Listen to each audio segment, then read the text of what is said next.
اللہ اکبر۔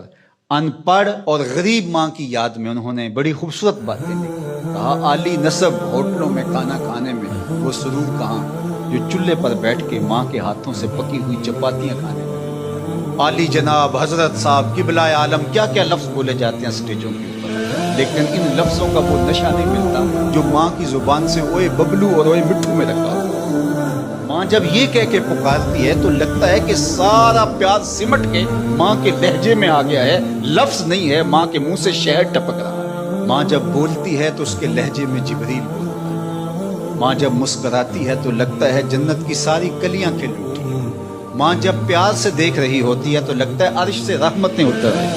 اللہ نے ماں کے سینے کے اندر وہ محبت، وہ تڑپ رکھی ہے، وہ ایک کائنات رکھ دی ہے الفتوں کہ جس کا نعم البدل کیا بدل بھی موجود ہے۔ وہ پیار رکھ دیا، وہ درد رکھ دیا، وہ درک رکھ دیا، وہ الفت رکھ دی ماں کے سینے کے اندر۔ ایک شاعر ہوا تابش، اس نے ماں کے پیار کو کتنے خوبصورت پیرائے میں بیان کیا۔ ایک مدت سے میری ماں نہیں سوئی تابش، میں نے ایک بار کہا تھا مجھے رات کو ڈر۔ ایک دن بچپن میں میرے منہ سے نکلا تھا امی مجھے رات کو سوتے ہوئے ڈر لگتا ہے۔ میں بوڑھا بھی ہو گیا، میری ماں اب بھی میرے بستر پہ پھونکے کہ میرے بیٹے کو رات کو ڈر نہ لگے۔ یہ ماں کے سینے کا پیار ہے، ماں کی الفت ہے، یہ ماں کی تڑپتی ہوئی ممتا ہے۔ اولاد کے لیے وہ دکھ بھی جھیلتی ہے، تکلیفیں بھی سہتی ہے۔ غریب مائیں، لوگوں کے گھروں کے برتن بھی مانجنے پڑے تو اس سے بھی گریزتی ہیں۔ شہر میں آ کر پڑھنے والوں بھول گئے ہو کس کی ماں نے کتنا زیور بیچا ہے۔ اس لیے ماں کی کمی انسان بڑھاپے میں بھی محسوس کرتا ہے۔ کبھی ایسا نہیں ہو سکتا کہ انسان کہے کہ کوئی بات نہیں، اب میں بڑا ہو گیا، مجھے ماں کی کمی محسوس نہیں ہوتی۔ بوڑھا بھی ہو جائے انسان جو ہے وہ سب سے اونچے منصب پر بھی بیٹھ جائے، میں اور آپ کیا، میری اور آپ کی حیثیت اور اوقات ہی کیا۔ امام الانبیاء حضور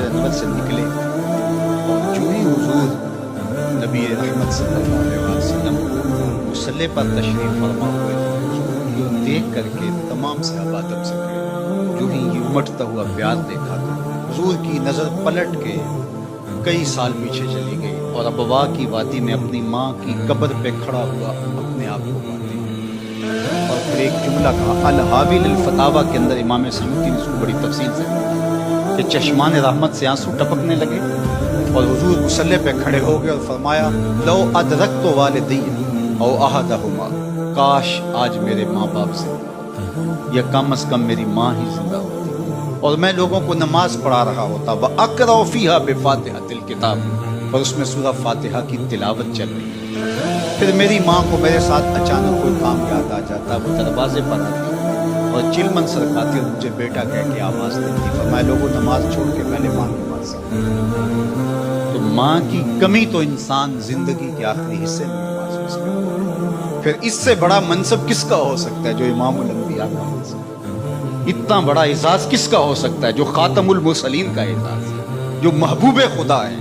کونین کے مالک ہیں، لیکن ماں کی کمی کو وہ بھی محسوس کرتے ہیں، ماں و شما میں شمار میں۔ تو ماں باپ کا وجود اللہ کی رحمت ہے۔ جب یہ سایہ سر سے اٹھ جاتا ہے تو پھر پتہ چلتا ہے کہ بندہ کھڑا کہاں۔ جب گھنے درخت کے سائے میں بیٹھا ہو اور وہ درخت ساری دھوپ اپنے پتوں میں جذب کر رہا ہوتا ہے اور نیچے بیٹھنے والے کو چھاؤں فراہم کر رہا ہوتا ہے، اور اس سے نہیں پتہ ہوتا کہ جو مجھے چھاؤں دے رہا ہے وہ خود کتنا جلد ہے، لیکن اچانک جب سایہ ہٹ جائے اور بندہ کڑی دھوپ میں آ جائے پھر اسے احساس ہوتا ہے کہ وہ سایہ کتنا قریب ہے۔ جن کے ماں باپ موجود ہیں وہ ان کی خدمت کر کے دنیا اور آخرت کی سرخرویاں حاصل کریں۔